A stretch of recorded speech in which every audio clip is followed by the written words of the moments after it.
Madam, मेरा बच्चा तो ब्रेस्ट फीड करने के बाद भी रोता रहता है, तो मुझे समझ ही नहीं आता है कि उसका पेट नहीं भरा है या वो क्यों रो रहा है। हाय एवरीवन, मैं डॉक्टर जया। तो चलिए आज बात करते हैं इस बहुत ही कॉमन ये बहुत ही इंपॉर्टेंट प्रॉब्लम के बारे में जो हर न्यू मॉम को होता है।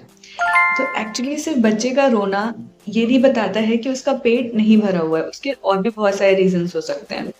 क्योंकि जब बच्चे का पेट भरा हुआ होता है तो उसको क्लियर साइंस देता है। तो मोस्ट इम्पॉर्टेंट 4 क्लियर साइंस क्या है जो हर न्यू मॉम को पता होने चाहिए।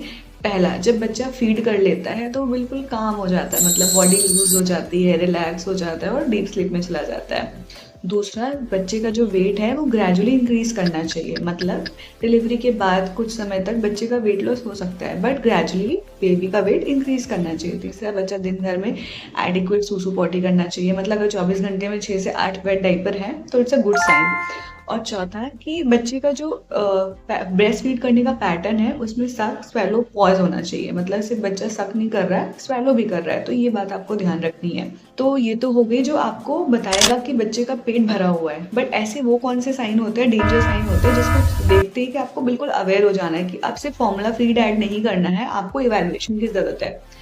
पहला साइन है कि बच्चा हमेशा रेस्टलेस रहेगा, ब्रेस्ट फीड कर रहा है फिर भी रेस्टलेस रह रहा है। दूसरा, बच्चे का वेट गेन नहीं हो रहा है, बच्चा यूरिन कम पास कर रहा है। तो मोस्ट ऑफ द केसेस में प्रॉब्लम मिल्क की क्वांटिटी की नहीं होती है, गलत टेक्निक होती है। तो ये ब्रेस्ट फीडिंग सीरीज का पार्ट 2 था। पार्ट 3 में हम बात करेंगे कि कैसे गलत लैच से मिल्क क्वांटिटी पे कितना इफेक्ट पड़ता है। Part 1 is added in the description, please go and check that out. इस वीडियो को सेव कर लो, शेयर कर दो सारी न्यू मॉम्स को जिनका हर सेकंड क्वेश्चन यही होता है कि कहीं मेरे बच्चे का पेट खाली तो नहीं है। Thank you.